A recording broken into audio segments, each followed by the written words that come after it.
Quando meus pais morreram naquele acidente de carro, minha tia apareceu no velório com um abraço apertado e o que parecia ser a solução perfeita.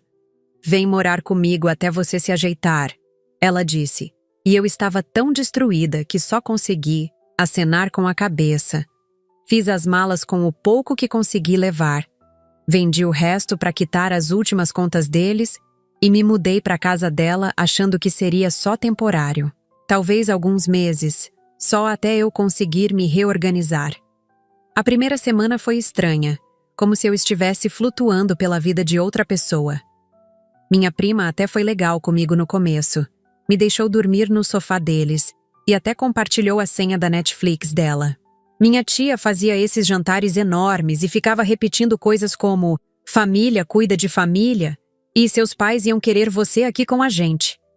Eu trabalhava nesse emprego administrativo no centro que mal cobria minhas despesas básicas. Mas como não estava pagando aluguel ainda, pensei que podia começar a juntar dinheiro para meu próprio lugar. Olhando para trás agora, consigo ver exatamente quando a coisa mudou. Foi sutil no começo. Só comentários pequenos sobre como a comida estava cara, como a conta de luz parecia mais alta que o normal. Eu devia ter percebido o que estava vindo. As primeiras semanas pareciam normais, sabe?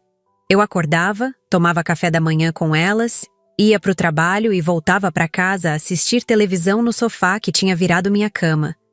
Minha tia sempre perguntava como tinha sido meu dia, se eu precisava de alguma coisa, se estava me sentindo melhor. Parecia genuíno na época. Minha prima estudava para uns concursos e ficava o dia todo em casa, então sempre tinha alguém para conversar quando eu chegava do trabalho.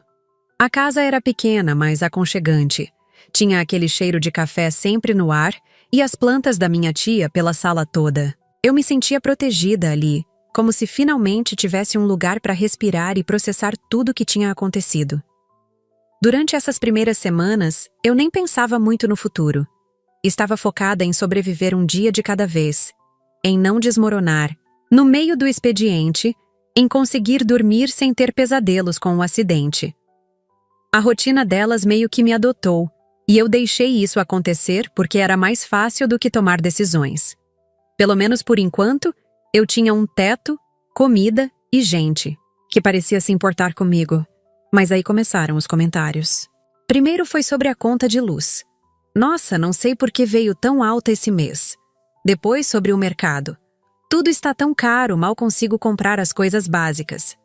Eu comecei a me sentir culpada, como se minha presença ali fosse um peso extra que elas não tinham planejado.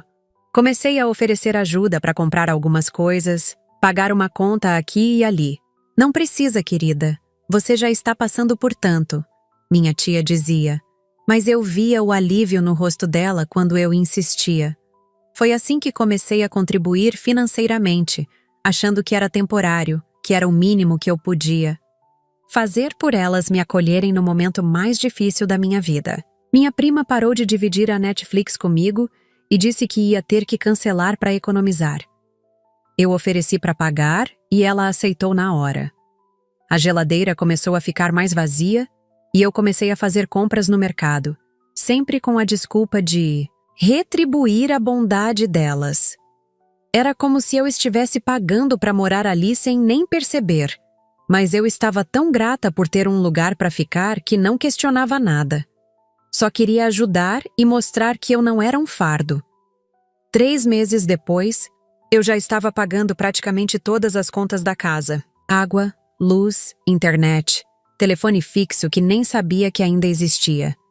E o que mais me apertava no peito? O aluguel. Um valor absurdo, muito mais alto do que qualquer apartamento que eu já tinha visto na região. Minha tia disse que o proprietário tinha aumentado o preço porque tudo está mais caro hoje em dia. E que se eu quisesse continuar morando ali, teria que ajudar com essa despesa também. Eu engoli seco e aceitei, porque ainda achava que era melhor que procurar outro lugar sozinha. Além disso, ela sempre terminava esses papos dizendo: "Mas você sabe que pode ficar o tempo que precisar, né? Família é família." Só que minha cama continuava sendo o sofá da sala, mesmo eu pagando mais que qualquer inquilino pagaria por um quarto. Quando questionei isso uma vez, minha prima disse que precisava de privacidade para estudar. E minha tia concordou rapidinho. É melhor assim mesmo. Você fica mais perto da televisão para relaxar depois do trabalho, ela disse. Aquilo começou a doer no peito, mas eu me convencia que pelo menos tinha um teto. Pelo menos não estava na rua, sozinha, lidando com tudo que tinha acontecido. A rotina ficou pesada. Eu acordava de madrugada porque minha prima descia para a cozinha e fazia um barulho danado preparando o café dela. Depois ia para o trabalho direto, sem tomar café porque não queria incomodar. Voltava à noite e encontrava a casa sempre bagunçada. Louça suja na pia, roupa espalhada pelo sofá onde eu dormia, televisão ligada no último volume. Minha prima passou a trazer amigos em casa quase toda semana e eu ficava trancada no banheiro ou ia dar uma volta no quarteirão até eles irem embora. Quando eu reclamava, minha tia dizia que jovens precisam socializar e que eu estava sendo muito antissocial. Ultimamente, comecei a trabalhar até mais tarde só para não ter que lidar com a bagunça e o barulho. Meus colegas começaram a notar que eu estava sempre cansada, sempre meio irritada. Uma vez, uma amiga me perguntou por que eu não procurava meu próprio lugar. E quando eu expliquei que estava ajudando minha família, ela fez uma cara estranha. Ajudando como? Ela perguntou. Eu expliquei sobre as contas, sobre o aluguel, sobre como elas me acolheram. Ela ficou quieta por um tempo e só disse: "Tem certeza de que você não está sendo explorada?" Essa frase ficou martelando na minha cabeça durante semanas. Explorada? Não, elas tinham me ajudado quando eu mais precisava. Eu é que tinha que retribuir, né? Mas comecei a reparar em coisas que antes eu ignorava. Minha prima, que supostamente estava economizando, aparecia com roupas novas toda semana. Minha tia, que reclamava das contas caras, sempre tinha dinheiro para sair com as amigas no fim de semana. E eu mal conseguia guardar dinheiro para o meu próprio aluguel futuro porque estava sustentando a casa inteira. Comecei a anotar todos os gastos num caderninho velho que encontrei na minha mala. Aluguel, água, luz, internet, mercado, gás, produtos, de limpeza. Até o shampoo que elas usavam eu estava pagando. No final do mês, quando somei tudo, quase caí para trás. Eu estava gastando muito mais do que gastaria se morasse sozinha e sem nem ter a privacidade básica de um quarto. Ainda tentei conversar com elas, mas toda vez que eu tocava no assunto financeiro, elas mudavam de conversa. Ou minha tia começava a chorar, dizendo que eu estava sendo ingrata depois de tudo que fizeram por mim. Alguma coisa estava começando a coçar no meu cérebro, uma desconfiança que eu não queria admitir. Tudo começou a desmoronar quando chegou a época do imposto de renda. Eu precisava declarar onde estava morando e todos os gastos com aluguel para tentar conseguir uma restituição maior. Fui falar com minha tia numa manhã de sábado, quando ela estava fazendo aquele café forte que ela adorava. "Tia, você pode me dar o recibo do aluguel dos últimos meses? Preciso para a declaração do imposto." A cara dela mudou na hora. Ficou estranha, meio nervosa, mexendo na xícara sem parar. "Ah, filha, é que o proprietário da casa não gosta de dar recibo não. Ele é meio complicado com essas coisas de documento." Eu insisti. Expliquei que precisava mesmo, que sem o recibo eu ia ter que pagar imposto em vez de receber restituição. "Deixa eu ver o que posso fazer", ela disse, mas saiu da cozinha rapidinho, como se estivesse fugindo da conversa. Isso me deixou ainda mais curiosa. Que tipo de proprietário não dava recibo em pleno século XXI? Ainda mais cobrando o valor que ela dizia que ele cobrava. Comecei a ficar com aquela sensação ruim no estômago, como quando você sabe que algo não está certo, mas não consegue colocar o dedo na ferida. Durante a semana, ela inventou várias desculpas. Que o proprietário estava viajando, que ele tinha perdido os documentos, que ia resolver logo logo. Na semana seguinte, eu estava chegando do trabalho quando esbarrei no seu João, o vizinho, da casa do lado. Ele sempre foi meio fofoqueiro, daqueles que sabem a vida de todo mundo na rua. Cumprimentei ele. E sem pensar muito, comentei sobre como era complicado morar de aluguel com proprietário que não dava recibo. O homem me olhou com uma cara confusa e soltou: Aluguel? Mas essa casa aí da sua tia não é aluguel não, minha filha. Ela comprou há uns anos já. Senti meu estômago dar um nó. Como assim comprou? Perguntei, tentando manter a voz firme. Ué, ela não te contou? Ela quitou essa casa faz mais de 5 anos. Ainda lembro quando ela fez aquela festa para comemorar que tinha terminado de pagar o financiamento. Ele continuou falando sobre como ela tinha ficado orgulhosa, sobre como tinha chamado meio quarteirão para comemorar, mas eu não conseguia mais escutar direito. Parecia que meus ouvidos estavam cheios de algodão. Deve ter mais de 5 anos isso aí, ele repetiu. Talvez 6. Eu agradeci e entrei em casa com as pernas bambas, tentando processar o que acabara de descobrir. 5 anos. A casa era dela há 5 anos, completamente quitada, e eu estava pagando um aluguel que não existia. Naquela noite, deitada no sofá, eu não consegui pregar o olho. Ficava repassando todas as conversas que tivemos sobre dinheiro, todas as vezes que ela reclamou sobre o aumento do aluguel, sobre como o proprietário era exigente. Era tudo mentira. Ela estava inventando um aluguel inexistente e eu estava pagando direto para ela. Comecei a fazer contas na minha cabeça. Em 6 meses, quanto dinheiro eu tinha dado para ela só de aluguel? Era uma quantia absurda, suficiente para eu ter alugado um apartamento inteiro só para mim. E eu estava dormindo no sofá da sala, sem privacidade nenhuma, achando que estava sendo ajudada. A raiva começou a subir devagar, misturada com uma vergonha enorme de ter sido tão ingênua. Como eu não desconfiei antes? Os sinais estavam todos ali. A falta de recibo, o valor alto demais para a região, a resistência dela toda vez que eu tocava no assunto. Eu estava sendo feita de trouxa na minha própria cara e ainda achando que devia gratidão. Fiquei ali no escuro, ouvindo os roncos da minha prima vindo do quarto dela. O quarto que eu poderia ter se essa fosse uma situação honesta. A partir daquele momento, comecei a prestar atenção em tudo. Em cada conversa, em cada conta que chegava, em cada movimento financeiro daquela casa. Se tinha uma mentira tão grande assim, quantas outras coisas estavam sendo escondidas de mim? Foi numa segunda-feira que vi minha prima saindo de casa com um carro que eu nunca tinha visto antes. Um modelo seminovo, daqueles populares mas bem cuidados, com cheiro de carro novo ainda. Parei na calçada e perguntei: carro novo? Ela deu aquele sorriso meio sem graça e disse: Ah, foi um presente do destino, sabe como é? Presente do destino? Minha prima estava desempregada há quase 2 anos, vivendo de uns freelances esporádicos que mal pagavam a internet dela. Como assim presente do destino? Reparei que ainda tinha aqueles adesivos da concessionária na parte de trás, sabe? Aqueles que eles colam quando o carro é financiado. Tentei não dar importância, mas alguma coisa no meu estômago começou a incomodar. Era muita coincidência uma pessoa desempregada conseguir um carro assim, logo agora que eu estava pagando todas as contas da casa.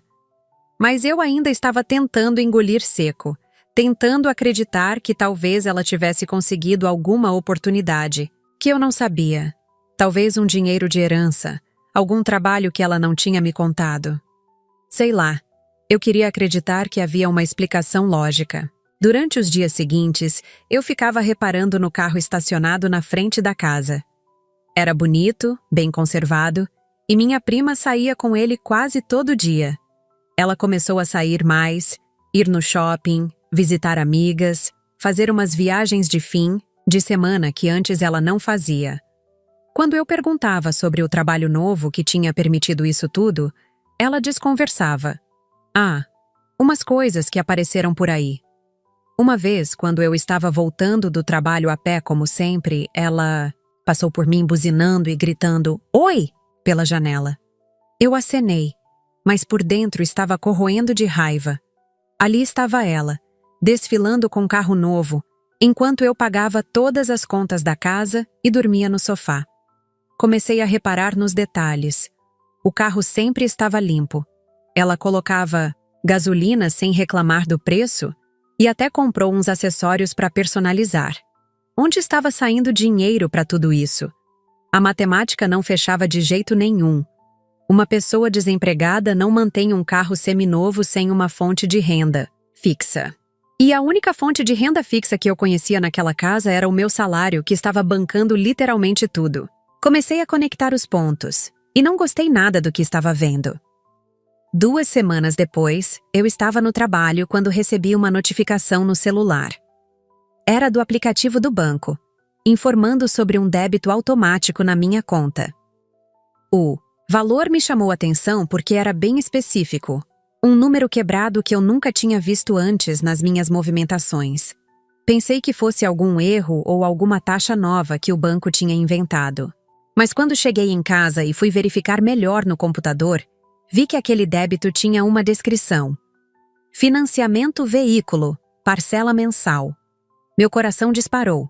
Financiamento de veículo? Eu nem tinha carro nem carteira de habilitação. Como podia ter um financiamento de veículo na minha conta? Fui nos extratos dos meses anteriores e descobri que esse débito estava acontecendo há 3 meses. 3 meses, sempre no mesmo dia, sempre o mesmo valor. E as datas batiam exatamente com a época em que minha prima apareceu com o carro novo. Senti uma tontura, como se o chão tivesse saído debaixo dos meus pés. Não podia ser o que eu estava pensando. Não era possível que elas tivessem feito isso comigo. Na manhã seguinte, liguei para o banco pedindo esclarecimentos. Depois de meia hora no telefone, sendo transferida de setor em setor, finalmente consegui falar com alguém que me explicou a situação. O financiamento estava mesmo no meu nome, aprovado através da conta digital que eu tinha aberto meses atrás. A conta que minha tia tinha me ajudado a abrir para facilitar o recebimento do meu salário. Ela disse que seria mais prático, que eu poderia fazer tudo pelo celular, que os bancos digitais eram o futuro. Eu confiei nela, deixei ela me ajudar com toda a burocracia.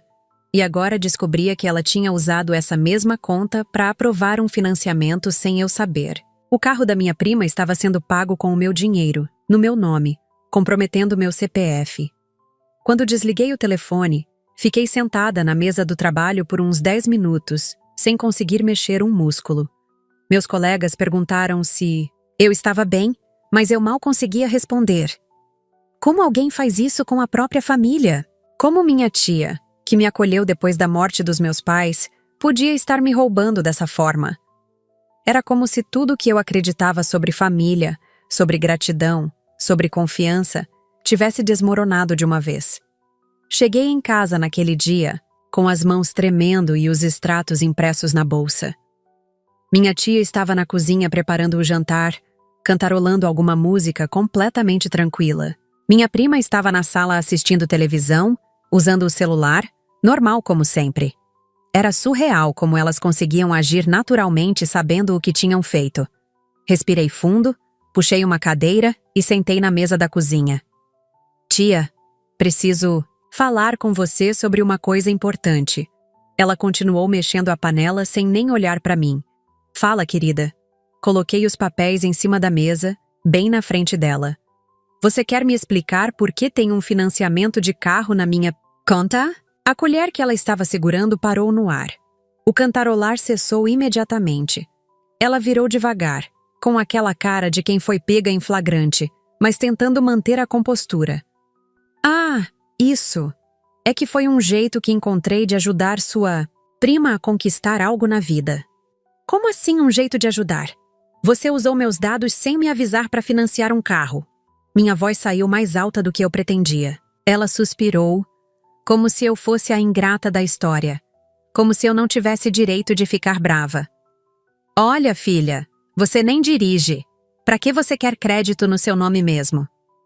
Essa foi a resposta dela. Como se usar meu CPF fosse um favor que ela estava me fazendo. Sua prima precisa de oportunidades, precisa sair de casa, conhecer gente, ter uma vida social. Você fica aí trabalhando e dormindo, Pelo menos o dinheiro está sendo usado para algo útil. Eu não conseguia acreditar no que estava ouvindo. Ela estava justificando o que fez como se fosse algo normal, como se ela tivesse direito de decidir o que fazer com meu nome e meu dinheiro. Mas tia, isso é crime. Você não pode usar os dados de outra pessoa sem autorização. Ela revirou os olhos como se eu estivesse exagerando. Crime não, filha. Família ajuda a família. Eu te ajudei quando você mais precisou. Agora você ajuda sua prima. É assim que funciona. Minha prima apareceu na cozinha nesse momento, fingindo que queria pegar água, mas obviamente querendo saber do que estávamos falando. Quando ela viu os papéis na mesa, sua expressão mudou completamente. Ah, você descobriu, ela disse, com uma naturalidade que me deixou ainda mais revoltada. Descobri? Como se fosse só questão de tempo, como se elas estivessem esperando por esse momento. Descobri? Repeti a palavra da minha prima com uma incredulidade que até eu mesma não sabia que estava sentindo. Vocês acham isso normal? Usar meu nome para financiar um carro sem me avisar? Minha prima deu de ombros, como se fosse realmente algo sem importância. Você estava ajudando com tudo mesmo. Qual a diferença? A diferença? A diferença é que vocês me enganaram. É que meu nome está sujo agora. É que se vocês não pagarem essa parcela, quem vai pro SPC sou eu. Minha tia tentou acalmar a situação. Ninguém vai pro SPC, filha. A parcela está sendo paga direitinho pela sua conta. Você nem precisa se preocupar. Pela minha conta. Como se o dinheiro brotasse do nada ali. Tia, é meu dinheiro que está pagando essa parcela. Dinheiro que eu deveria estar guardando para sair daqui. As duas se entreolharam, e nesse momento eu vi algo que nunca tinha reparado antes. Elas estavam combinadas nisso. Não foi um impulso, não foi uma decisão de última hora. Elas planejaram usar meu dinheiro para bancar o carro da minha prima. E eu, como uma idiota, estava facilitando pagando todas as contas da casa. A discussão escalou rapidamente. Minha prima começou a gritar que eu era egoísta, que nunca pensava nos outros, que ela merecia ter as mesmas oportunidades que qualquer pessoa. Você tem emprego, tem dinheiro. Qual o problema de ajudar quem não tem? Como se trabalhar todo dia para ganhar meu dinheiro fosse sorte. Minha tia tentava mediar, mas sempre tomando o lado da filha. Vocês duas são família, têm que se ajudar. Mas quem estava ajudando quem ali? Eu estava bancando a casa inteira, dormindo no sofá e ainda financiando o carro da minha prima. Sem nem saber. Eu vou cancelar esse financiamento amanhã mesmo, eu gritei. Foi quando minha tia mostrou as garras de verdade. Você não vai cancelar nada. Se cancelar, sua prima perde o carro e você que vai arcar com as consequências no seu CPF. No seu CPF. Elas tinham me colocado numa situação onde eu era refém das decisões delas. Se eu cancelasse, meu nome ficaria sujo. Se eu não cancelasse, continuaria pagando por um carro que nem era meu. Era um golpe perfeito, e eu tinha caído feito uma patinha. Saí da cozinha batendo o pé, mas sem solução nenhuma. Pela primeira vez desde que cheguei naquela casa, chorei de raiva até dormir. Depois daquela briga, o clima da casa mudou completamente.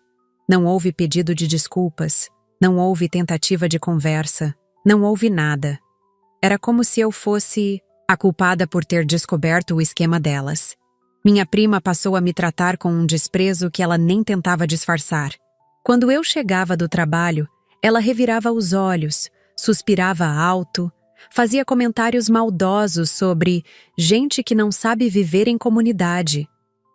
Minha tia fingia que nada tinha acontecido, mas sempre aparecia com cobranças. A conta de luz. Tá vencendo, viu? O gás acabou, você pode comprar? Sua prima precisa de dinheiro para gasolina. Gasolina? Eu estava pagando até a gasolina do carro que estava financiado no meu nome sem eu saber. A situação estava tão absurda que às vezes eu ria sozinha, daquelas risadas nervosas de quem não sabe se chora ou se grita. Elas tinham criado um sistema perfeito. Eu bancava tudo, não tinha privacidade nenhuma. e ainda era tratada como a vilã da história quando questionava alguma coisa. Minha cama continuava sendo o sofá da sala, obviamente. Sua prima precisa de privacidade para estudar. Minha tia repetia sempre que eu insinuava que queria um quarto. O pior de tudo era fingir que estava tudo normal. Toda manhã eu acordava, com minha prima fazendo barulho na cozinha, preparando café só para ela. À noite, quando eu chegava do trabalho, encontrava a casa sempre bagunçada, como se fosse minha obrigação limpar. Louça suja na pia, roupa espalhada pelo sofá onde eu dormia, televisão no último volume. Quando minha prima trazia amigos em casa, eu virava a pessoa invisível. Eles ocupavam a sala inteira, faziam festa até altas horas e eu ficava trancada. No banheiro ou saía para dar volta no quarteirão. Uma vez tentei sentar na sala para assistir televisão e um dos amigos dela perguntou: "Quem é essa aí?" Minha prima respondeu: "Ah, é só uma parente que está morando aqui temporariamente."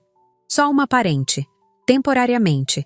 A pessoa que estava pagando todas as contas da casa, incluindo o carro dela, era tratada como hóspede indesejada. Naquela noite, eu chorei no banheiro até não ter mais lágrimas. Estava claro que eu não era família ali. Eu era uma fonte de renda que dormia no sofá. E o pior é que elas nem tentavam esconder isso mais. Era como se, depois que o esquema foi descoberto, elas não precisassem mais fingir que se importavam comigo. Foi naquela noite, depois de mais uma humilhação, que tomei a decisão. Não podia continuar vivendo assim. Não importava o quanto eu estava vulnerável depois da morte dos meus pais. Nada justificava ser tratada dessa forma. Comecei a fazer planos para sair dali, mas sabia que tinha que ser estratégico. Primeiro, precisava juntar dinheiro suficiente para pelo menos 2 meses de aluguel em outro lugar. Segundo, precisava resolver a questão do financiamento do carro para não ficar com meu nome sujo. Terceiro, precisava fazer isso tudo sem levantar suspeitas, porque se elas descobrissem que eu estava planejando sair, poderiam criar ainda mais problemas para me manter refém ali. Comecei a trabalhar horas extras sempre que possível. Chegava mais cedo, saía mais tarde, aceitava todo o trabalho extra que aparecia. Meus colegas começaram a reparar que eu estava sempre lá, sempre disponível para qualquer coisa. Quando perguntavam se estava tudo bem, eu inventava que estava juntando dinheiro para um curso, para uma viagem, qualquer coisa menos a verdade. A verdade era humilhante demais para contar. Eu estava sendo explorada pela própria família e precisava fugir de casa como uma adolescente. Vendi tudo que podia vender sem levantar suspeitas. Meu notebook, que eu mal usava mesmo. Algumas roupas, que estavam paradas no armário. Uns livros antigos da faculdade. Até meu celular eu troquei por um mais simples e embolsei a diferença. Cortei todas as despesas pessoais que consegui. Parei de almoçar fora, levava marmita todo dia, cancelei a academia, parei de comprar qualquer coisa que não fosse extremamente necessária. Chegou ao ponto de eu pular refeições para economizar. Mais rápido. Perdi peso, fiquei com olheiras, mas estava determinada. Cada real que eu conseguia guardar era um passo mais perto da minha liberdade. O mais difícil era manter a farsa em casa. Continuar pagando as contas, continuar sendo educada com elas, continuar fingindo que estava tudo bem. Toda vez que minha prima saía com o carro que eu estava financiando, eu respirava fundo e lembrava que aquilo ia acabar logo. Toda vez que minha tia me cobrava alguma conta, eu pagava e anotava no meu caderninho secreto. Mais um motivo para vazar dali. Em 3 meses, consegui juntar uma quantia razoável. Não era muito, mas era suficiente para começar uma vida nova. Era suficiente para recuperar minha dignidade. Quando eu achei que a situação não podia piorar, minha tia me chamou para uma conversa. Era um domingo de manhã. Ela estava fazendo aquele café forte de sempre, agindo como se fôssemos melhores amigas. "Senta aqui, filha. Preciso falar uma coisa importante contigo." Meu estômago embrulhou. Quando ela usava esse tom maternal, era sinal de que vinha bomba por aí. Sentei na mesa da cozinha, tentando manter a cara de paisagem. "É sobre as contas da casa. Tá tudo muito caro, sabe? inflação, essas coisas. Lá vinha. O aluguel da casa vai ter que subir.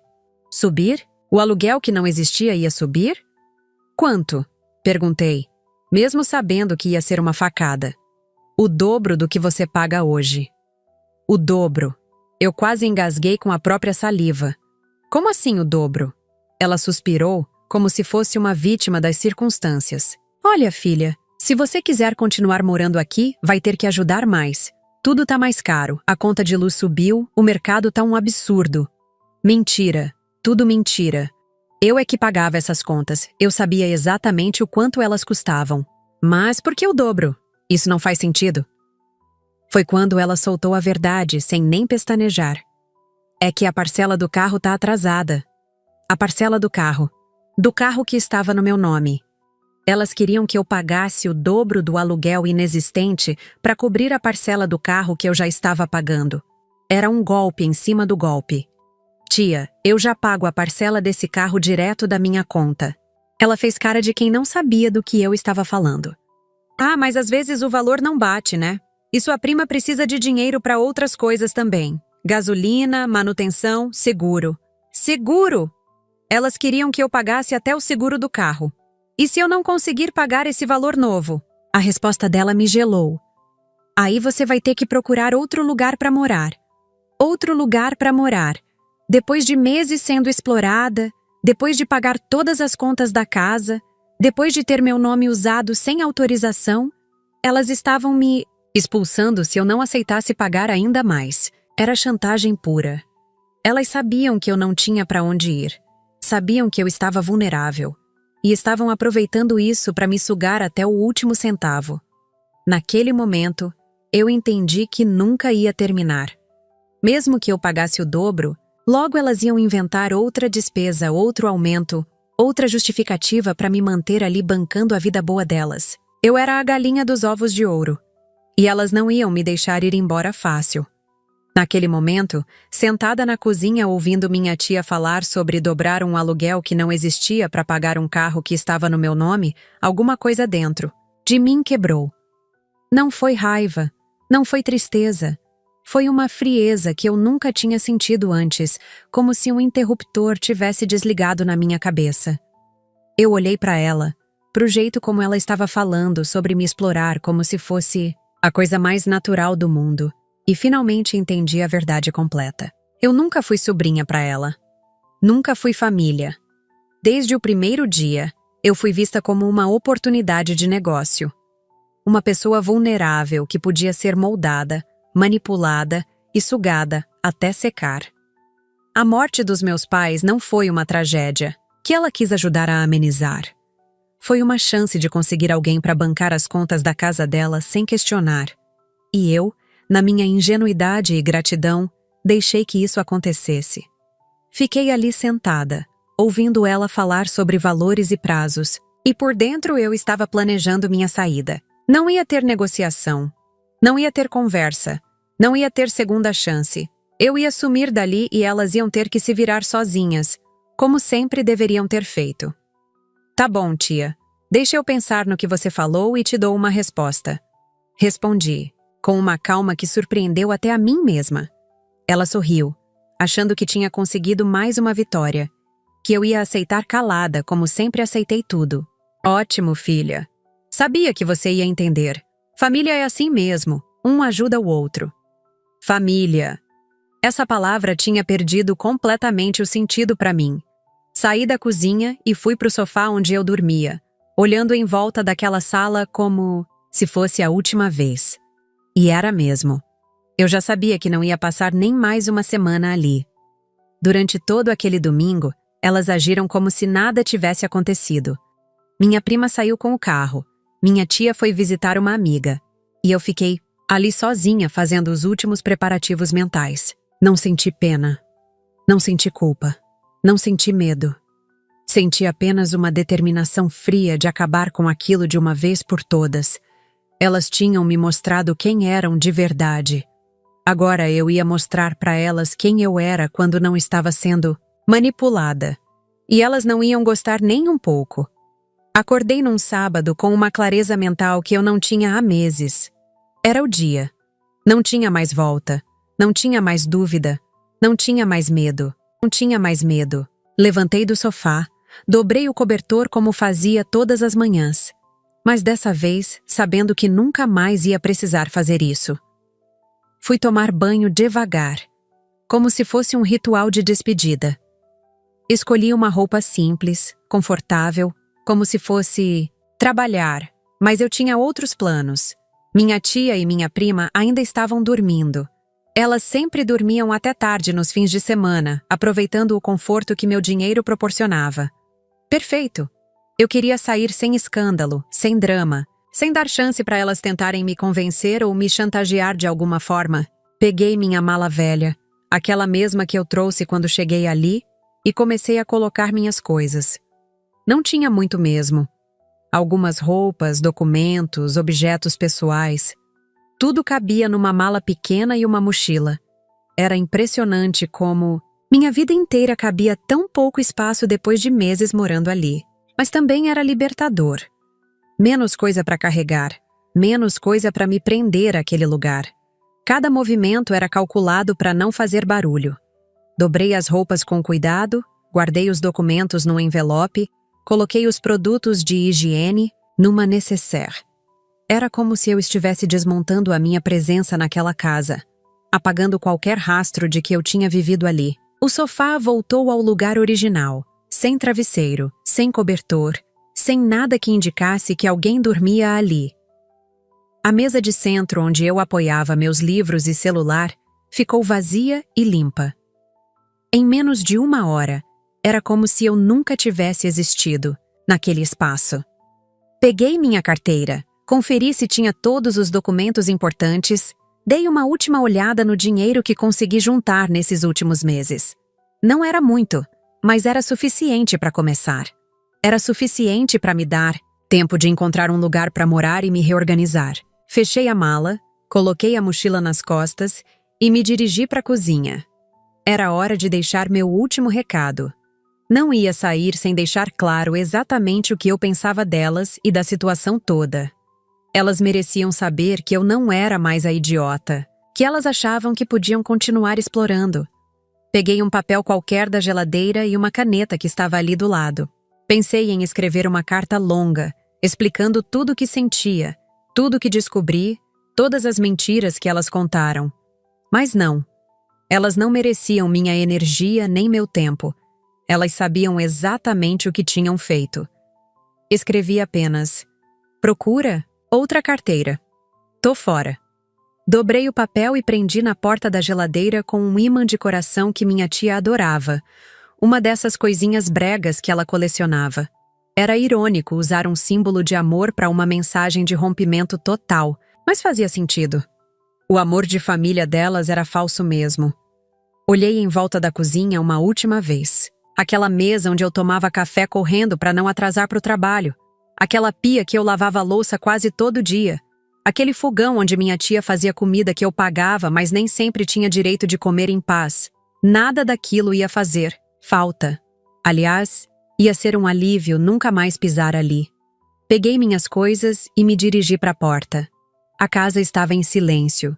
Elas ainda dormiam profundamente, provavelmente sonhando com o próximo jeito de me explorar. Não iam ter a chance. Abri a porta devagar, saí e fechei sem fazer barulho. Não bati a porta. Não fiz escândalo. Não gritei. Dei a elas exatamente o que mereciam. O desprezo silencioso de quem finalmente acordou para a realidade.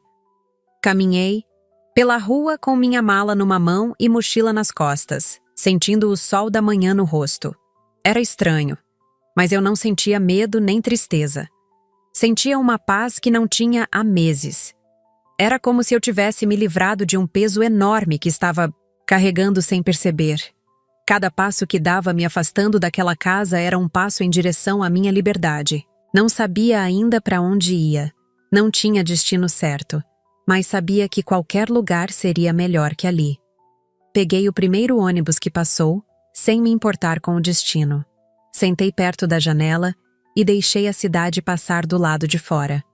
Pela primeira vez em meses, eu estava tomando uma decisão por mim mesma, sem pensar no que elas iam dizer, sem me preocupar em agradar, sem medo de decepcionar. Era só eu, minhas escolhas e meu futuro. E isso era tudo o que eu precisava naquele momento. No ônibus comecei a tremer. Não de frio, não de medo, mas de uma energia estranha que eu não conseguia identificar. Era como se meu corpo estivesse descarregando meses de tensão de uma vez só. Olhei pela janela e vi a cidade passando. Pessoas indo e vindo com suas vidas normais. E me dei conta de que eu estava finalmente voltando a ter uma vida normal também. Sem cobranças absurdas, sem mentiras, sem ser tratada como capacho. Desci num ponto aleatório no centro, peguei minha mala e comecei a andar sem rumo. Era sábado de manhã. Tinha movimento, mas não estava muito cheio. Parei num café pequeno, pedi um cappuccino e um pão na chapa. Luxos que eu não me permitia há meses para conseguir economizar. Sentei numa mesinha perto da janela e fiquei ali, só observando as pessoas passarem na rua. Era incrível como atos simples podem ser libertadores. Quando você não está sendo explorado, comer sem pressa, tomar café quente, sentar numa cadeira confortável sem ninguém me pedindo dinheiro ou me fazendo sentir culpada por existir. Comecei a fazer planos. Primeiro, encontrar um lugar temporário para ficar.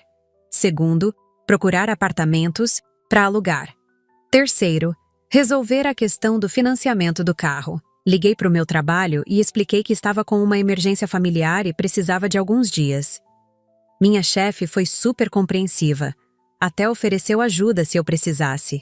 Era engraçado como pessoas que mal me conheciam tratavam melhor que minha própria família. Comecei a procurar pensões e hotéis baratos na região. Achei um lugar simples, mas limpo, por um preço que cabia no meu orçamento. Era um quarto pequeno, com cama de solteiro, um armário pequeno e banheiro compartilhado no corredor. Mas era meu. Só meu. Fiz o check-in e subi para o quarto. Sentei na cama e, pela primeira vez em meses, deitei numa cama de verdade. Não era o sofá da sala, não tinha ninguém fazendo barulho do meu lado, não tinha televisão ligada no último volume. Era silêncio, paz e privacidade. Chorei. Mas não de tristeza. Chorei de alívio. Peguei meu celular e vi que já tinha algumas chamadas perdidas e mensagens. Era óbvio que elas já tinham acordado e descoberto minha fuga. Nem me dei ao trabalho de ler as mensagens. Coloquei o telefone no silencioso e decidi que lidaria com isso depois. Naquele momento, eu só queria curtir a sensação de estar livre. As ligações começaram por volta do meio-dia. Primeira, segunda, terceira vez, eu deixei tocar. Na quinta ligação, resolvi atender só para acabar com aquilo de uma vez. Alô? A voz da minha tia estava alterada, entre brava e desesperada. Como você teve coragem de fazer isso? Você nos abandonou. Abandonou? Quem abandonou quem? Tia, eu só saí da sua casa. Não abandonei ninguém. Mas como você vai embora assim, sem avisar? E as contas? E os compromissos? Os compromissos dela, né? Os compromissos são seus. Se virem. Desliguei. Em 5 minutos o telefone tocou de novo. Dessa vez era minha prima. Você não pode fazer isso comigo. Eu vou perder o carro. Finalmente ela assumiu que sabia de tudo. Prima, o carro está no meu nome. Eu que vou perder alguma coisa se vocês não pagarem. Mas você sabe que eu não tenho como pagar. Você tem que voltar. Tenho que voltar? Eu não tenho que fazer nada. Vocês que se virem. Desliguei de novo. As mensagens no WhatsApp começaram a chegar em sequência. Primeiro da minha tia. Como você teve coragem? Você nos abandonou. Depois, a prima tá desesperada. Vai perder o carro. Como se fosse minha culpa. Depois, você nunca mais pisa nessa casa. Como se eu quisesse pisar. As mensagens continuaram vindo durante todo o dia. Elas alternavam entre tentar me fazer sentir culpada e me ameaçar. Você é uma ingrata. Depois de tudo... Que fizemos por você? Você vai se arrepender! Ninguém mais vai te ajudar! Era impressionante como elas conseguiam ser vítimas e algozes ao mesmo tempo. Em nenhum momento houve um pedido de desculpas. Em nenhum momento elas reconheceram que tinham feito algo errado. Era tudo culpa minha por ter descoberto o esquema e não ter aceitado calada. Depois de umas 2 horas lendo mensagens do tipo, comecei a achar graça. Elas estavam desesperadas porque perderam a fonte de renda delas. Não estavam preocupadas comigo, não sentiam falta da minha companhia. Estavam preocupadas com quem ia pagar as contas da casa e a parcela do carro. Era exatamente a confirmação que eu precisava de que tinha tomado a decisão certa. Salvei todas as mensagens como prova e bloqueei os números delas. Não queria mais ouvir tentativas de manipulação. Elas tinham mostrado quem eram. Eu tinha mostrado quem eu era quando não estava sendo explorada. E acabou. Não tinha mais conversa, não tinha mais volta, não tinha mais família. E eu estava em paz com isso. Segunda-feira de manhã, saí cedo para resolver a parte mais importante, a questão legal. Primeiro, fui numa delegacia fazer um boletim de ocorrência por uso indevido de documentos. O policial que me atendeu foi super atencioso. Explicou que esse tipo de crime era mais comum do que eu imaginava, especialmente entre familiares. Infelizmente, as pessoas acham que por ser família podem fazer qualquer coisa. Ele disse: registrei tudo, o financiamento feito sem minha autorização, o aluguel inexistente que eu pagava há meses, o esquema todo de exploração financeira. Saí de lá com o número do boletim de ocorrência em mãos. Primeiro passo para limpar minha situação. Em seguida, fui direto para o banco. Levei todos os documentos, os extratos que provavam os débitos, o BO que acabara de fazer. Conversei com o gerente, expliquei toda a situação. Ele me orientou sobre como contestar o financiamento e me deu um prazo de 30 dias para juntar mais provas e formalizar o processo. Não ia ser fácil, mas também não era impossível. Eu tinha direito, tinha provas, e agora tinha coragem de lutar. Saí do banco com um protocolo na mão e uma sensação de vitória pequena, mas importante. Estava oficialmente começando a limpar a bagunça que elas fizeram na minha vida. À tarde, fui numa imobiliária procurar apartamentos para alugar. Encontrei alguns na minha faixa de preço, kitnets pequenas, mas funcionais. Agendei visitas para a semana seguinte. Pela primeira vez em meses, eu estava fazendo planos para o meu futuro baseados na minha realidade financeira, não na ganância de outras pessoas. Voltei para o hotel no final do dia, cansada, mas satisfeita.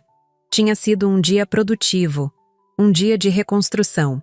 No quarto, sentei na cama e abri meu caderninho onde anotava os gastos. Comecei a fazer contas de quanto dinheiro eu tinha dado para elas ao longo desses meses. Aluguel inexistente, contas da casa, mercado, parcela do carro. O valor total me deixou enjoada. Era dinheiro suficiente para eu ter alugado um apartamento para mim durante todo esse tempo e ainda ter sobrado para comprar móveis. Mas não adiantava se lamentar. O importante era que agora eu sabia e ia fazer questão de que outras pessoas soubessem também. Não por vingança, mas por justiça. Elas não podiam continuar por aí achando que podiam explorar pessoas vulneráveis sem consequências. Se elas fizeram isso comigo, provavelmente já fizeram com outras pessoas. Era hora de parar esse ciclo. 3 semanas depois, consegui alugar um kitnet pequeno numa área boa da cidade. Um cômodo só, com banheiro, área de serviço e uma cozinha americana. Mas era meu, só meu. A primeira noite que dormi na minha cama, no meu espaço, com minha chave na fechadura, foi como se eu tivesse nascido de novo. Acordei no sábado de manhã, fiz um café na minha cafeteira pequena, sentei na minha mesinha e olhei em volta. Era pouco, mas era honesto. Cada móvel ali tinha sido comprado com meu dinheiro, cada conta era paga com meu trabalho, cada decisão era minha. O processo contra o financiamento estava andando. Meu advogado disse que tínhamos um caso forte, especialmente com o boletim de ocorrência e as provas que eu consegui juntar. Ia demorar alguns meses, mas ele estava otimista. O mais importante era que eu não estava mais pagando a parcela. Transferi a responsabilidade de volta para elas no banco, junto com toda a papelada provando que o financiamento foi feito sem minha autorização. Se elas quisessem manter o carro, teriam que assumir as consequências. Se não quisessem, o problema era delas. Meu nome ia ficar limpo eventualmente, e isso era o que importava. Nunca mais ia deixar ninguém usar meus documentos, por mais família que fosse. Hoje faz 2 meses que saí daquela casa. Minha vida não é fácil, mas é minha. Trabalho, pago minhas contas, como o que quero, durmo na hora que quero, recebo quem quero na minha casa. Simples assim. Às vezes penso nelas e me pergunto como estão se virando sem minha carteira ambulante. Mas é só curiosidade mesmo. Não sinto falta nem remorso. Aprendi que família de verdade não te explora. Família de verdade não mente pra você. Família de verdade não usa sua vulnerabilidade contra você. O que eu tinha com elas não era família. Era um relacionamento abusivo disfarçado de afeto. Quando vejo meu nome no contrato de aluguel, quando pago uma conta que é realmente minha, quando tomo uma decisão sem precisar da aprovação de ninguém, eu respiro fundo e lembro: nunca mais sofá, nunca mais mentiras, nunca mais ser usada, nunca mais elas. E toda vez que penso nisso, sorrio. Porque descobri que a liberdade, mesmo que pequena, mesmo que modesta, é muito melhor que qualquer tipo de prisão dourada. Mesmo que essa prisão venha disfarçada de amor de família.